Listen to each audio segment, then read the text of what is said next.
Descubrir. Crear. Aprender. Participar. Televisión más internet. www.encuentro.com.ar.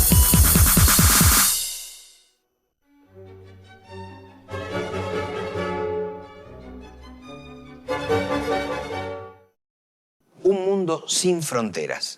La frase parece un eslogan publicitario, pero también es lo que se anuncia. Desde hace años, una comunidad global, sin barreras, donde los límites entre países se desdibujen. El mundo sin fronteras es un antiguo anhelo, acentuado desde el proceso que conocemos como globalización. En el marco de la globalización, ¿qué pasa en Latinoamérica? ¿Vamos hacia la integración? ¿Esa integración implica que los estados pierdan soberanía económica y política?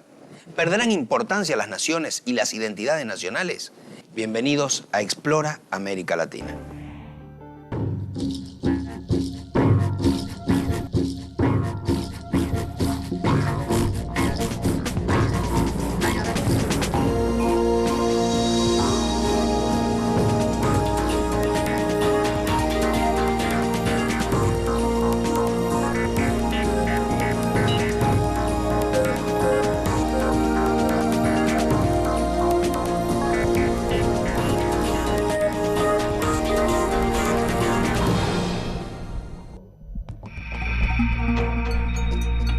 En este contexto global, donde se refuerzan fronteras, surgen nuevas barreras y se forman bloques regionales.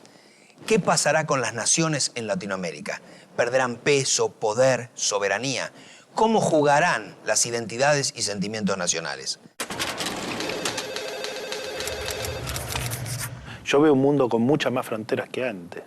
Veo a Estados Unidos construyendo su muralla al sur, ¿no es cierto? Veo a Israel construyendo su muralla con los palestinos, ¿no es cierto? Veo a la Unión Europea que disuelve sus fronteras internas, pero fortalece muchísimo sus fronteras externas. Y es mucho más difícil migrar desde el sur al norte que en el pasado, pero muchísimo más difícil. Y eso es una frontera material. Cualquiera que haya tenido la posibilidad de entrar a los Estados Unidos después del 2001 se da cuenta de que el mundo en el que vivimos, después de las Torres Gemelas, es un mundo con muchas más fronteras materiales, de seguridad, etcétera, que el mundo anterior.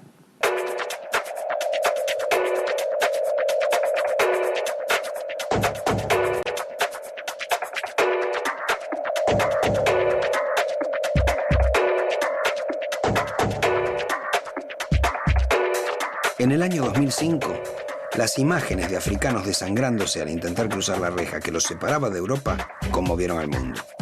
Días después, la quema de 10.000 autos en Francia por parte de inmigrantes o de sus hijos parecía advertirle a los que se jugaban la vida entre los alambres de púa que la prosperidad de Europa no era para ellos.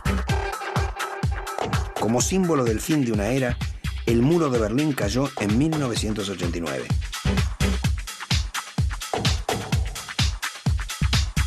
Pero nuevos muros aparecieron, algunos no materiales y tal vez más difíciles de cruzar. En el mundo de hoy hay más desigualdad, por lo tanto hay más fronteras sociales que en el mundo de ayer. En el mundo de hoy hay muchos más grupos que son religiosas o étnicamente fundamentalistas, o sea que hay fronteras étnicas y religiosas que no había. Yo creo que en la medida en que vayamos hacia una mayor liberalización del comercio, hacia una mayor aceptación de los principios neoliberales por parte de los países centrales, vamos a ir a un mundo con más fronteras y no con menos fronteras. Van a ser, claro, las fronteras sociales, las fronteras étnicas, las fronteras religiosas y no fronteras regidas por el interés público, que son las fronteras que puede construir o bien un Estado-nación o bien un conjunto de Estados-nación que construyan un bloque regional. Para buscar las respuestas hay que recorrer la historia, pero también distinguir dos conceptos, el de Estado y de nación. El Estado en realidad se refiere a un aparato institucional que tiene soberanía sobre un territorio, que monopoliza la violencia legítima sobre ese territorio, mientras que la nación es un concepto mucho más ambivalente y tiene que ver con maneras en las cuales la gente se identifica a sí misma frente a otros e identifica a otros y clasifica a los grupos humanos que habitan la Tierra, ¿no es cierto? O sea que el concepto de nación, a su vez, tiene un componente vinculado a lo que habitualmente se llaman las culturas nacionales, que a veces existen, a veces no, y lo que se llaman las identidades nacionales, que tienen que ver con sentimientos y formas de identificación. Estados, naciones, identidades nacionales. Para imaginar su futuro en un mundo cambiante y global, comencemos por su pasado y por ver cómo y cuándo surgen. Según los libros de historia que leemos en la escuela primaria y secundaria, según la historia oficial, al principio del siglo XIX, cuando comienzan los procesos de las independencias latinoamericanas, había naciones. Sin embargo, toda la historiografía latinoamericana mostró muy rigurosamente que las naciones son una construcción muy posterior. Lo que emerge en distintos casos, en Brasil de una manera, en otros países de otra manera, en los países dominados por España de otra manera, son pequeños aparatos estatales que van constituyendo alianzas y territorialidades que después, mucho tiempo después, van a unificar esta idea del Estado-Nación cuando surge el principio de las nacionalidades en la segunda mitad del siglo XIX. En los tiempos de las independencias no existían los sentimientos nacionales. Estos sentimientos e identidades se fueron construyendo a medida que se consolidaban las instituciones y se sancionaban leyes y se otorgaban también derechos y beneficios a los ciudadanos. Pero en esto hubo grandes diferencias en Latinoamérica. Hay países en los cuales el propio Estado desarrolló un proyecto de educación, de inclusión social, de dinamización de cierta movilidad social ascendente. O sea que vos podías, trabajando y yendo a la escuela, ir cambiando tu posición social desde abajo hacia arriba. En otros lugares, en cambio, el Estado se construyó totalmente en contra de la gran mayoría de los ciudadanos, ¿no es cierto? La construcción del Estado no fue paralela a procesos que hoy podemos llamar de ciudadanización. La marginación, la exclusión social, ¿qué efectos producen en el sentimiento de pertenencia a una nación? ¿Cómo influyen en la construcción de una identidad nacional? Son preguntas que admiten más de una visión. ¿Qué pasa? Que en estos países donde hubo profunda exclusión social durante casi todo el siglo XX, el sentimiento de pertenencia a la nación es mucho más bajo que en los países donde hubo una relación conflictiva, por cierto, porque en toda América Latina es conflictiva, pero completamente distinta. Yo tengo la idea de que cuanto más marginación de población indígena, del campesinado, cuantos más contrastes, más fácil, paradójicamente, es construir la identidad nacional. Porque la identidad nacional es un mito, y es un mito que se construye de polaridades, de dualidades y de contradicciones. Así que estos claroscuros, estas sombras y luces tan características de la vida, esos tremendos contrastes entre la vida indígena miserable y la vida urbana de las clases medias altas y ricas, es justamente la materia prima de que se nutre el mito de la identidad nacional.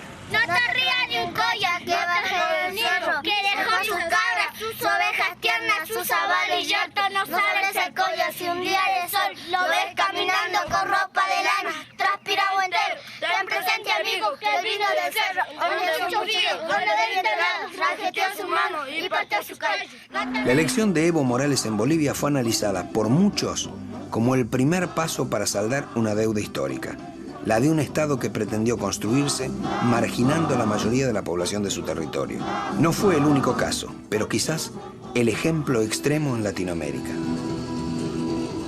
Yo personalmente hice investigación en la propia Bolivia y empecé a entender de otra manera las cosas cuando una mujer, aymara, en la ciudad de La Paz me dijo: yo no soy boliviana, pero respeto a los bolivianos.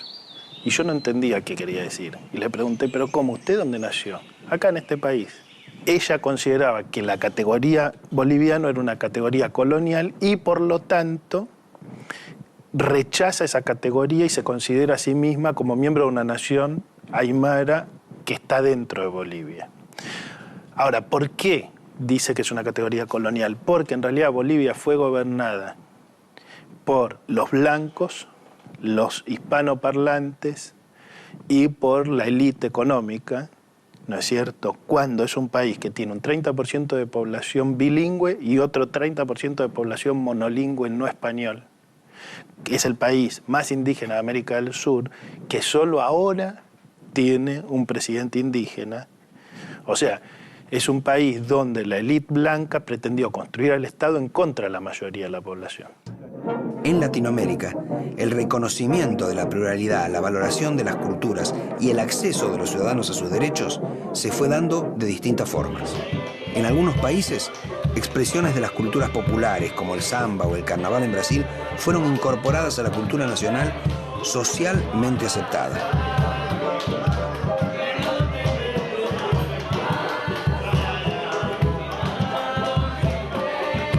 Sin embargo, esto no fue acompañado en el plano de los derechos. Canta, la anuncia se ouve, con mucha alegría, irmão, con mucha alegría, irmão, así se louva Deus. En 1930, solo el 2% de la población que teóricamente podía estar en condiciones de votar por edad tenía derecho a voto.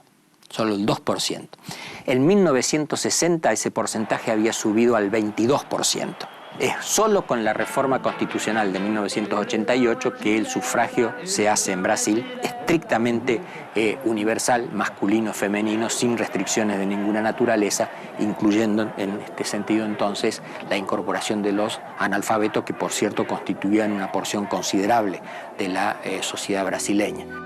Las visiones centralizadas, impartidas desde una ciudad capital, y las imágenes distorsionadas inculcadas por la educación fueron comunes en varios países de Latinoamérica. Una de las cuestiones claves fue la composición y características de la población. Un tema ineludible al hablar de una identidad o de una cultura nacional. La Argentina se imagina, a través de un proceso vinculado a la educación pública, a una historia oficial, a una geografía oficial, se imagina a sí misma como un país culturalmente homogéneo. Pero la Argentina sigue siendo, y siguió siendo siempre, un país enormemente heterogéneo en términos culturales. Y todavía en el caso de los porteños mucho más, ¿no? Que bueno, este país es un país de inmigrantes, es un país que bajó de los barcos, que somos todos descendientes de europeos, y no es así. Y la alegría del reencuentro florece en las lágrimas incontenibles ante el logro del deseo soñado. Y no es así en la propia Buenos Aires, ¿no? Lo que pasa es que esa forma de negar con la palabra ha negado con la mirada.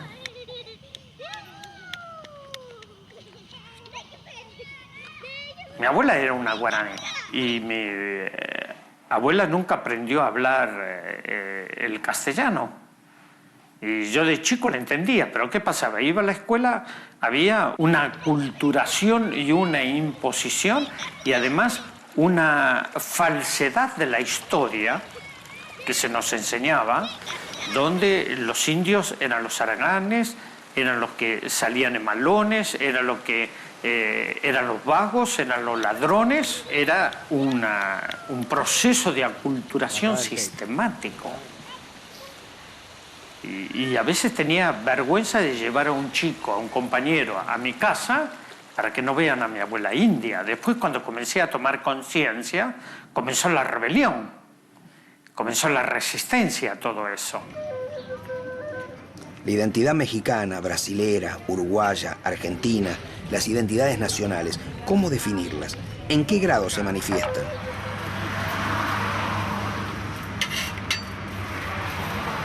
Las identidades nacionales, incluyendo la mexicana, cuanto más tratamos de definirlas, más se nos escapan. Es imposible definir una identidad nacional y al mismo tiempo siempre nos estamos refiriendo a ella. La damos como un hecho, pero es imposible de definir. Cuando nos acercamos a ella, se esfuma.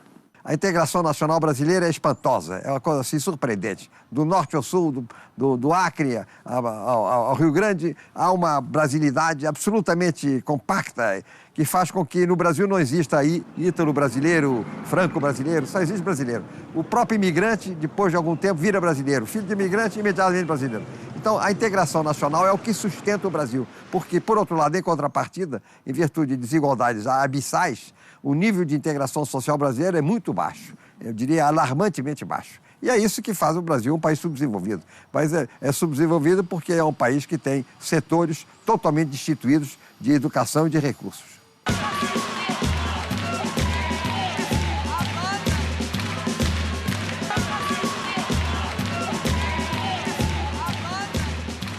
¿A qué obedeció el trazado de los límites entre los estados en Latinoamérica? Las fronteras no coinciden con diferencias culturales anteriores a la colonización. ¿En base a qué se delimitaron entonces? Al resultado de disputas e intereses entre portugueses y españoles, y más tarde entre las administraciones criollas. La consecuencia en muchos casos fue la división de pueblos.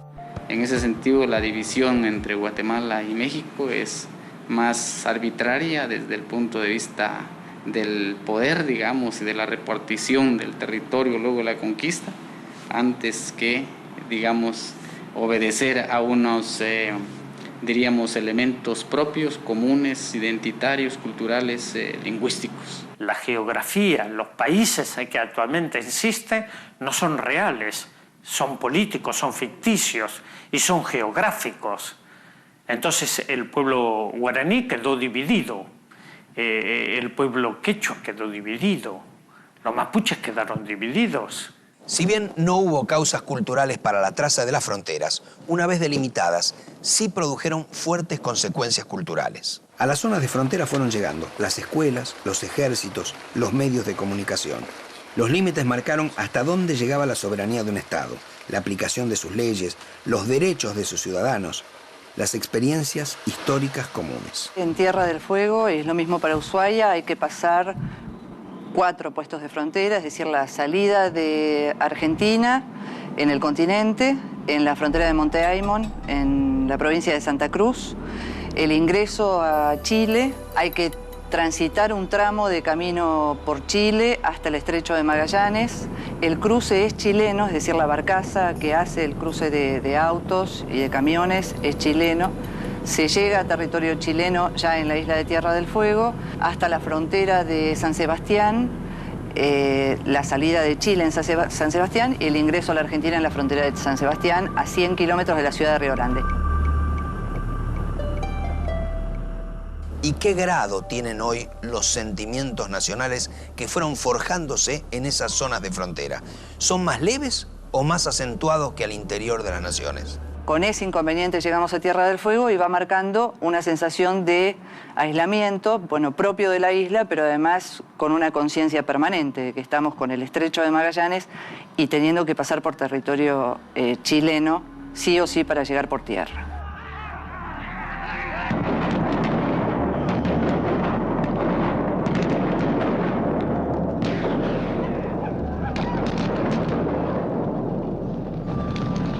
Los diferendos territoriales fueron motivos recurrentes de conflictos en Sudamérica.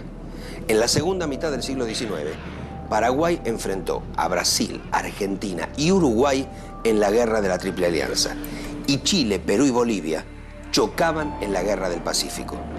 En el siglo XX, Bolivia y Paraguay combatieron en la Guerra del Chaco y Perú y Ecuador se enfrentaron en 1941 y luego de tratados y arbitrajes en 1995 en la Guerra de la Cordillera del Cóndor. En la mayoría de los casos, las raíces de los conflictos se remontan a los límites difusos de la época virreinal. El diferendo por el Bigle, que puso a Chile y a la Argentina a un paso de la guerra a fines del 78, fue símbolo de esa etapa en el Cono Sur, la de las hipótesis de conflicto. ¿Qué sucede hoy en las zonas de frontera? ¿Qué marca dejaron los conflictos como el que puso a Chile y Argentina a un paso de la guerra? Es el día de hoy en que todavía se recuerda el 78, o el conflicto del 78, del 79, donde se estuvo a punto de llegar a un conflicto bélico. Pasaron, aparentemente, si alguien se pusiera a reconstruir todas esas historias, serían historias muy crueles en muchos casos, porque hubo personas que fueron echadas, despreciadas por los propios vecinos y demás, entre chilenos y argentinos. Quedan esos recuerdos, no sé si llamarlos rencores, pero están por allí subsistiendo. Hay una fuerte cuota de nacionalismo, de sentimiento nacionalista. 25 millones de argentinos que tienen un solo color, el celeste y blanco. El fútbol ha hecho el milagro del país, de este maíz maravilloso que nos siguen atacando aquellos que no lo conocen. 25 millones de argentinos jugaremos el mundial. Consolidar la paz interior, proveer a la defensa. Comienzan a caer las dictaduras en el Cono Sur. Las hipótesis de conflicto se abandonan y dan paso a políticas integradoras. Todo en el marco de un proceso mundial que afectará fuertemente el papel de los estados, la llamada globalización. Generalmente se habla de la globalización como si fuera un fenómeno más o menos reciente. Los procesos de interconexión empezaron hace muchísimo tiempo. Algunos estudiosos del tema dicen que, por ejemplo, la expansión del cristianismo fue un fenómeno arcaico de globalización en donde un conjunto de normas, valores y aspiraciones universales se extendieron por toda la cuenca del Mediterráneo. Luego señalan que, por ejemplo, la expansión del Islam es la segunda oleada globalizadora conocida por el mundo actual, que el descubrimiento de América da lugar a una tercera oleada de globalización, que la revolución en los transportes y en las comunicaciones de mediados del siglo XIX produjo otro tanto, y acá tenemos la quinta ola de la globalización producida en las últimas 2 décadas del siglo XX. Ahora hay más comunicaciones, sí. Lo que hay es lo que algunos autores llaman la compresión del tiempo-espacio, es decir, estamos mucho más cerca. El espacio en el que vivimos es mucho más pequeño en términos de la capacidad que tenemos, en términos tecnológicos, y la capacidad económica que tiene un sector globalizado del mundo de viajar de un punto a otro, de conectarse con un punto a otro del planeta. Un proceso histórico, la globalización, una ideología extendida, el neoliberalismo. ¿Qué efecto causaron en los estados nacionales en Latinoamérica? La globalización es un proceso que no es natural, sino que en la forma actual que ha asumido la globalización obedece a un diseño político. El neoliberalismo trata de construir como una verdad inexorable sus principios y adjudicárselos al proceso de globalización. Entonces el neoliberalismo dice, en el mundo de hoy ya no hay ningún papel que puedan cumplir los estados nacionales. En el mundo de hoy los estados nacionales deberían dejar el flujo libre de las empresas y del mercado. Cuanto menos interfieran los estados nacionales, más inversiones van a conseguir. El diagnóstico mío es que ha habido un proceso de debilitamiento de los estados nacionales, pero que siguen teniendo mucha vigencia. Solo el Estado Nacional educa gente, solo el Estado Nacional puede dar salud pública, solo el Estado Nacional puede hacer protección de las condiciones de empleo, solo el Estado Nacional puede dar seguridad social. Cuando se plantea que ya el Estado Nacional no cumple el rol, es básicamente una postura ideológica que lo que pretende es cambiar el rol del Estado Nacional, como efectivamente lo consiguió. Pero como ya lo consiguieron hace prácticamente 20 años, en casi toda América Latina, o según los países 15 años, 10 años, ya es momento de hacer balance y decir, eso fracasó. Eso no es así. Lo mejor que le puede pasar a las grandes mayorías del mundo es que el proceso de interconexión creciente los encuentre con aparatos institucionales fuertes que tengan capacidad de intervenir, de garantizar derechos, de garantizar justicia, de garantizar condiciones de trabajo dignas, de ponerles un freno a las empresas, de poner un freno a los flujos de capital. Y de garantizar que por lo menos haya tantos flujos de trabajo y de trabajadores y de derechos como de capital. ¿No es cierto? Entonces, los únicos que pueden hacer eso son los estados, que son además los únicos que tienen capacidad de poder pensar, cosa que no siempre hacen, por supuesto, más bien han hecho muy poco, pero es el único que potencialmente puede pensar en el interés público. En el próximo bloque, el Mercosur y el NAFTA, que une a México, Estados Unidos y Canadá. Logros, fallas, deudas y conflictos de dos bloques regionales. ¿Qué ganan y qué pierden los estados al integrarse? Las identidades y sentimientos nacionales en las zonas de frontera y los latinoamericanos ante los proyectos de integración.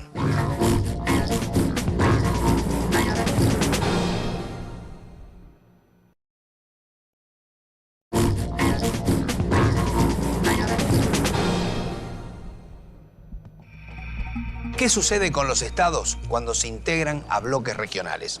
¿Se preservan intactos, se diluyen, ceden soberanía? ¿Cómo avanzar en la integración salvando las diferencias? Veamos el caso del bloque que unió a la Argentina, Brasil, Uruguay y Paraguay como socios plenos, el Mercosur. El Mercosur es un caso muy visible de un modelo integrador en cuyo nacimiento hay algunas señales inequívocas. En primer lugar, si tú ves el Tratado de Asunción, verás una proyección hacia un proceso de integración fenicio, concebido como un mero tema comercial, arancelario. Primer equívoco. No hay proceso de integración que no sea antes que nada y sobre todo un proceso político de integración. La dificultad que uno ve en el caso del Mercosur es precisamente que, porque solo aborda el tema del libre comercio hasta ahora, no genera a nivel político, digamos, un interés mayor para entrar en dinámicas que puedan alentar una cooperación entre países de una misma región para construir, bueno, ciudadanía común, ¿no? Al final de eso se trata, más que de comercio ou de laços financeiros. O Mercosul está problemático. E o Mercosul está problemático porque no curso desses últimos anos, em virtude do neoliberalismo que comandou as economias da América do Sul, ele foi conduzido a se converter quase que exclusivamente num sistema de intercâmbio de mercadorias e de serviços. Ora, convertido num sistema puro de intercâmbio, as assimetrias existentes dentro do grupo se acentuam, tornando o sistema inconveniente. Ou seja, o que faz o Mercosul algo de importante, eu diria mesmo de indispensável, é muito mais do que o intercâmbio livre, a adoção de programas de desenvolvimento coletivos, comuns. A coisa que o Mercosul mais precisa agora é de um projeto industrial comum para os participantes. Se não fizer isso, ele não resiste. Las experiencias comparadas lo consolidan clavemente. Es decir, un proceso de integración es político o no es. Pero, en segundo término, desde sus bases tuvo un déficit democrático. ¿Por qué? Porque se orientó en una perspectiva netamente intergubernamental, diríamos interpresidencial, en donde no había espacio para los parlamentos, no había espacio para las organizaciones de la sociedad civil y no había espacio para debatir políticas culturales integradas. Era solamente articulación comercial. Y por consiguiente, también, ese déficit democrático se tradujo en una ineficacia, porque tampoco había instituciones capaces de solucionar controversias. De um modo geral, os parceiros do Brasil insistem muito na institucionalização. Eu considero que é uma dimensão importante, mas não é a mais importante. A única coisa que é absolutamente relevante em matéria de institucionalização é a adoção de um tribunal Mercosul, de uma corte jurídica Mercosul superior às cortes nacionais e que decida, independentemente da intervenção de presidentes, os inevitáveis conflitos que vão surgir entre empresas dentro do Mercosul. Isso é indispensável. Mas o que é tão indispensável quanto isso é a adoção de um projeto industrial comum. Varias de las críticas al inicio del Mercosur son también comunes a otros bloques. En diciembre de 1992, los Estados Unidos, Canadá y México firmaron el Tratado de Libre Comercio Americano, el NAFTA. Se formaba el segundo espacio de comercio más grande del mundo, después del europeo. En México se temía una pérdida de soberanía económica.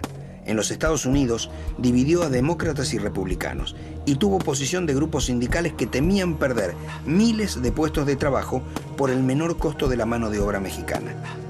Pero ¿cuáles fueron para México las consecuencias reales del tratado?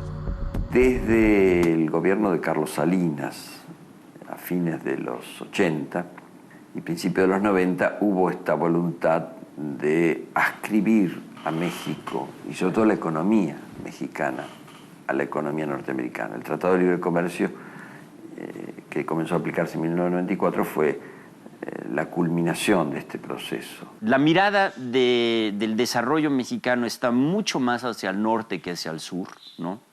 Y yo me atrevería a decir que esto se debe a varias razones. Una es a la paulatina inserción de México en lo que sería el clásico modelo de la globalización. En vez de proteger, digamos, la economía mexicana, digamos, interna, se ha tratado de proteger la inserción de México en las economías macro. El Tratado de Libre Comercio ha frenado el desarrollo interno de México, ha generado desocupación, ha expulsado migrantes, y esto es vivido como un factor desintegrador y paradójico, contradictorio dentro de México. Con Canadá y Estados Unidos ese tratado pues fue una gran ventaja para los del norte. Para México pues lo están saqueando. Yo siento que ahí el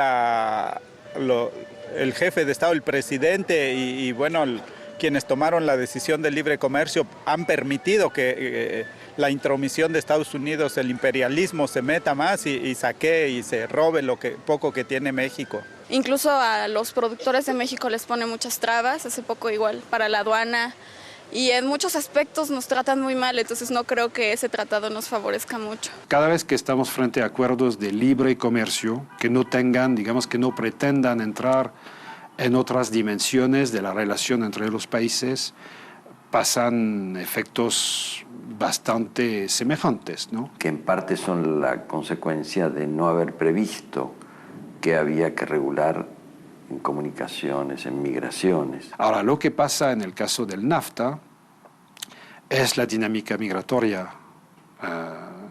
Los 12 millones de mexicanos que ahora viven en Estados Unidos, y este hecho de que una de las premisas, digamos, del NAFTA era precisamente que un acuerdo de libre comercio entre Canadá, Estados Unidos y México pudiera sentar las bases de un crecimiento económico suficiente en México para precisamente desalentar la inmigración. Bueno, estamos viendo que por lo menos en esta materia el NAFTA no resulta. El acuerdo de libre comercio entre México, Estados Unidos y Canadá es un fenómeno bastante extraño. El crecimiento de la Unión Europea se da sobre la base de la exigencia de cierta homogeneidad.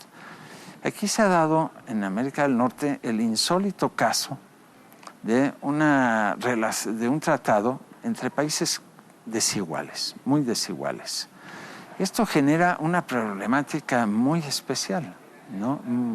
Muy compleja y que es difícil de comprender y que por lo mismo opera con mucha lentitud y con muchas dificultades. La globalización y la integración fueron motivos para pronosticar la disolución de los estados y el ablandamiento de las fronteras. Por otro lado, las hipótesis de conflictos causaron efectos en las áreas limítrofes que no podemos desconocer. Pero, ¿qué refleja hoy la vida cotidiana en algunas zonas de frontera en el Cono Sur? Sí hay una enorme sensibilidad, una hipersensibilidad hacia cualquier gesto, hacia cualquier posibilidad de traba burocrática que podría darse en cualquier oficina. Digamos, los chilenos sienten que en la frontera argentina los maltratan, los argentinos sienten que en la frontera chilena los maltratan. Uno naturalmente y humanamente puede enojarse con cualquier funcionario, y de hecho las leyes, por ejemplo, chilenas y argentinas, en muchos casos son distintas. Toda nuestra vida en zona de frontera y en zona aislada, que es el plus que podemos agregar a Tierra del Fuego, nos generó este retardo en el famoso arraigo. Cuando uno toma el discurso de que la globalización desarma los estados nacionales, uno supondría que había más frontera nacional hace 50 años que hoy. Y lo que el estudio empírico muestra es que había mucha menos, pero muchísima menos frontera hace 100 años, hace 50 que hoy. Hoy hay mucha más frontera y la nación es mucho más relevante. En la vida real de esas personas, la frontera los encierra de alguna manera, mucho más que antes. Entre Paso de los Libres y Uruguayana hay un puente de 2 kilómetros. O sea, un puente de 2 kilómetros en automóvil se cruza en 2 minutos. La proporción de gente que se casa entre una y otra ciudad es el 1% sobre el total de los casamientos. O sea, nadie. Eso es que muestra que no hay vida social, no hay amistad entre la gente que vive de un lado y del otro. Por eso yo decía, si uno quiere construir identidades regionales, no tiene que empezar diciendo somos todos hermanos, nos queremos de siempre. Tiene que reconocer que hay un drama producto no solo de la frontera física, sino más bien de la frontera jurídico-política, de la frontera institucional, de la frontera que el Estado coloca todos los días haciendo trámites migratorios, trámites de aduana, etcétera, etcétera. Por ese puente tan pequeño, un tránsito muy difícil, que a veces puede demorar 1 hora, 1 hora y media, porque hay un Estado en el medio. Se supone que son los 2 países del Mercosur y, sin embargo, el Estado pone trabas permanentemente para que la gente que vive ahí se comunique entre ellos. Claro, si uno quiere entender por qué sucede eso, no puede olvidarse de las hipótesis de conflicto, de que en las 2 ciudades hubo regimientos del ejército y servicios y una cantidad de interferencia del Estado en función de esas hipótesis bélicas que produjeron efectos muy profundos en la cultura cotidiana, en las formas de identificación de esa gente. La creación del Mercosur implicó el pasaje de las hipótesis de conflicto a las políticas de integración. ¿Cómo se intentó justificar la unión con los vecinos, a los que antes se miraba con recelo? ¿Qué queda por hacer para fortalecer esa unión? O sea, que hay una historia de conflictos, y de conflictos muy fuertes. La única forma de resolver eso, que es imperioso resolverlo, es justamente reconocer que esa situación existe y trabajar en el espacio escolar, en los medios de comunicación, con políticas muy concretas de integración que permitan transformar esa visión. El pasado no cambia. Lo que sí puede cambiar, como decía Castoriadis, es la mirada que nosotros proyectamos al pasado. Hay que reconstruir imaginarios nacionales, pero para andar con otros. Ahora, frente al proceso de integración del Mercosur, mientras esta retórica sigue diciendo, sí, somos hermanos desde siempre, ¿qué pasa? Que cada vez que aparece un producto que afecta el interés de un grupo empresario específico en este país o en el otro país, el grupo empresario pone el grito en el cielo en nombre de la nación. Entonces, muchas veces tenemos explosiones de discursos nacionalistas que no son evaluados en términos, digamos, de lo que debe ser, que es cuál es el interés de un grupo, cuál es el interés de una nación, cuál es el interés de una región. Entonces, terminemos con las tentaciones trágicas de la historia latinoamericana. La tentación de que una nación se puede salvar sola, la tentación de los nacionalismos xenófobos, la tentación de los nacionalismos de aldea. Estamos hablando de reiterar los fracasos que por esa misma vocación isleña hemos tenido una y otra vez en América Latina, de no aprender de la historia de América Latina.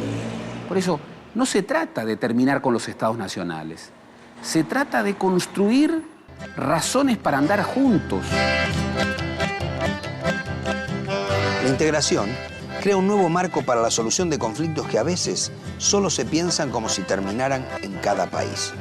El problema de la aftosa es un ejemplo claro de por qué las fronteras deben dejar de ser un límite para imaginar soluciones. Veamos cómo se trató el caso de la aftosa desde Argentina, Brasil y Uruguay. El Mercosur es la zona del planeta con mayor concentración de población agropecuaria, de cabezas de ganado. Y seguimos teniendo el problema de la aftosa. Seguimos teniendo el problema de la aftosa que queremos atacarlo cerrando fronteras. La Argentina se había declarado país libre de aftosa sin vacunación y no permitía el ingreso de productos brasileños y de productos de otros países vecinos, salvo que tuvieran un certificado X. Solo un año después empezó a haber brotes de aftosa en toda la Argentina y todo el sur de Brasil fue declarado libre de aftosa. Con lo cual se invirtió la situación y Brasil pasó a ser el país que prohibía el ingreso de productos argentinos. El Uruguay, durante algún tiempo, tenía la condición de país libre de aftosa sin vacunación. La perdió. Pero ¿cómo no iba a perderla si la aftosa estaba instalada en la provincia de Buenos Aires y en el litoral argentino? ¿Cómo no iba a perderlo si estaba en Paraguay, si estaba en el Río Grande? Tuvo un gobierno que creyó que podía salvarse de la aftosa que estaba en la provincia de Buenos Aires y que estaba en el Río Grande y que podía salvarse de la burbuja financiera de la región, justamente apostando al Uruguay solitario. Terminó por sustentar una política equivocada, absolutamente equivocada. La política de salvarse solo. Pasaron muchísimos años hasta que pensaron en la posibilidad de que había que pensar una solución regional para la aftosa y que no era una solución nacional. Hay tantas formas de transmisión que pensar en soluciones nacionales para la aftosa es solamente la consecuencia de un modo de imaginar el mundo, de un modo de pensar el mundo. Los estados nacionales ya no son aptos para defender el medio ambiente, para generar políticas fitosanitarias adecuadas. Se necesita justamente supranacionalidad. Por eso es importante tener en cuenta que muchas veces la nación o cualquier otra identidad puede limitar nuestra imaginación de soluciones sociales o de soluciones políticas para los problemas que tenemos. El intento de soluciones nacionales a conflictos regionales también encuentra ejemplos en otros bloques. Uno de los casos más polémicos es el del muro que los Estados Unidos levanta en algunos tramos de su frontera con México para impedir que ciudadanos de su socio comercial del sur crucen ilegalmente a su territorio en busca de trabajo. Es como una posición muy contradictoria. Les encanta tener mexicanos, pagarles obviamente infinitamente menos de lo que se les pagaría a sus conciudadanos de Estados Unidos. Y curiosamente ahora esto del muro lo hacen como con la intención de poner una barrera aparentemente para que no se les invada, cuando que ellos han explotado esta situación de desempleo tan triste, tan dramática que se vive en México y en otros países de nuestra América Latina, ¿no? Es una tarea que se ha demostrado bastante inútil. Lo que obliga es a desplazar a los migrantes indocumentados a zonas más peligrosas, pero detiene muy poco el flujo migratorio. No, el mexicano le podrán poner 3, 4 muros y está del otro lado. Tampoco las exasperaciones racistas de los sectores de ultraderecha de Estados Unidos, especialmente en los estados del sur, California, Arizona, Texas, ha sido muy eficiente para detenerlos, aun cuando han matado a muchos o los han hecho morir por hambre, por sed. Se van armando, ¿no es cierto? Van surgiendo grupos armados paramilitares en la zona de frontera de Estados Unidos y sin embargo los mexicanos siguen entrando. Totalmente reprochable. Totalmente reprochable. Esas no son las soluciones. Digo, la solución, como te lo comentaba, es unos gobernantes más humanos. Ha habido una cierta hipocresía de los dos lados en no tratar esto a fondo. Pero en los 2 últimos años, este problema que ya lleva más de 2 décadas siendo grave, se ha intensificado, se ha acentuado muchísimo. Porque el proceso inmigratorio tiene que ver con esto, con la misma lógica de la aftosa. Son procesos regionales.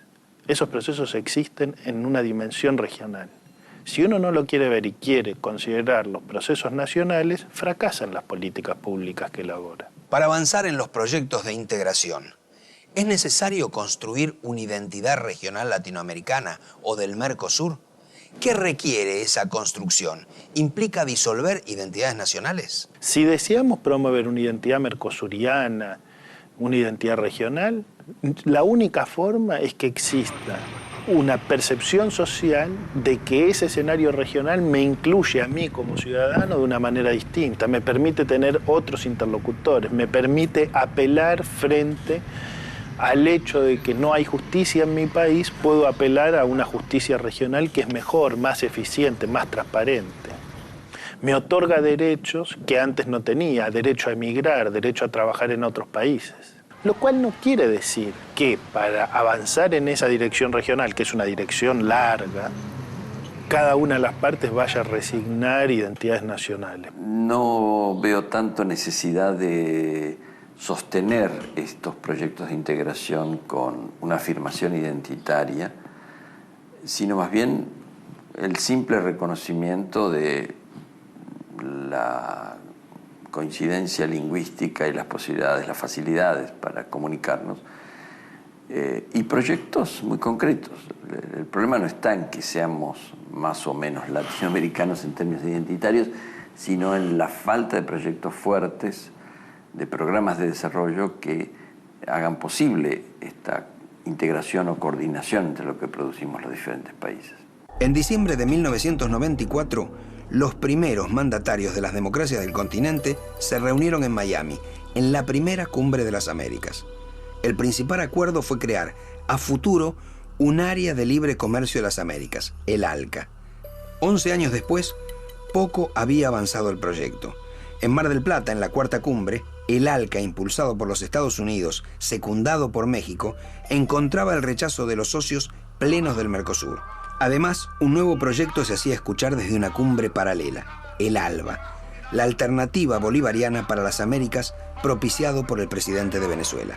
El ALBA, la alternativa bolivariana para los pueblos de América. Es nuestro proyecto, es el proyecto de 200 años. Es el proyecto de San Martín, de Artigas, de O'Higgins, de Miranda, de Bolívar, del Che. Pero más allá de ideologías y modelos, los latinoamericanos desean o rechazan la integración. Es una aspiración legítima, deseable, que en América Latina se avance hacia una integración que de hecho sería más fácil en lo cultural que en Europa. Quando nós ganhamos as eleições, o Mercosul era considerado uma coisa extinta, uma coisa fora de moda.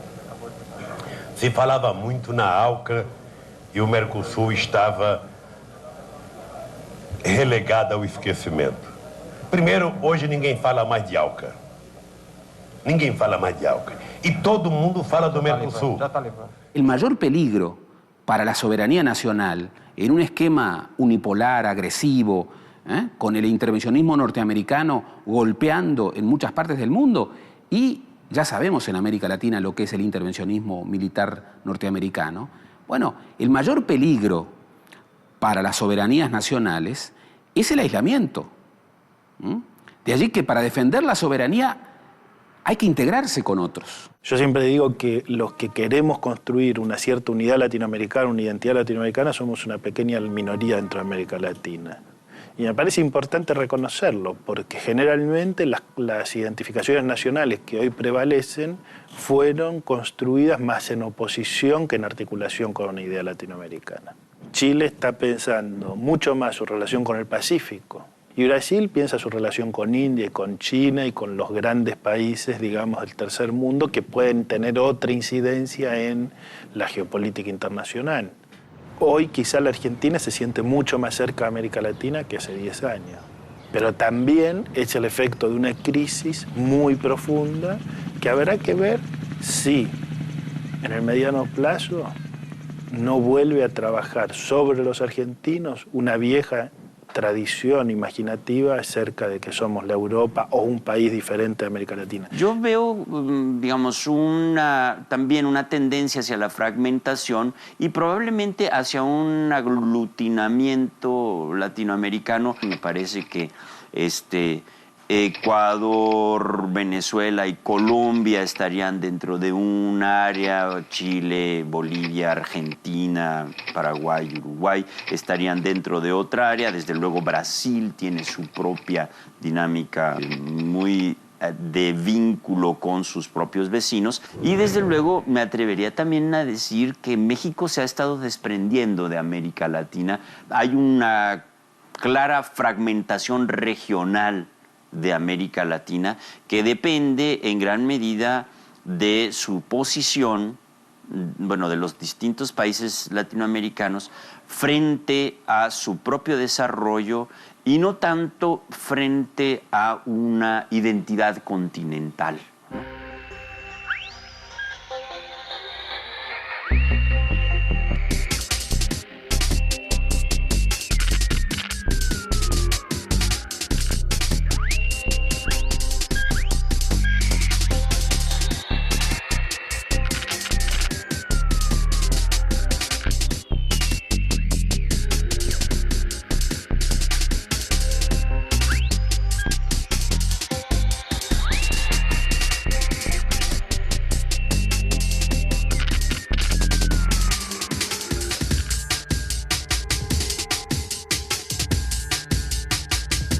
La incorporación de Venezuela como socio pleno al Mercosur es uno de los hechos más trascendentes desde la fundación del bloque. Algunos piensan que así la integración puede ser un ámbito para potenciar conflictos. Tal vez sea el momento de pensar cómo pueden ampliarse y fortalecerse los proyectos regionales otorgar derechos e intentar que los beneficios reales a las personas por fin traspasen todas las fronteras.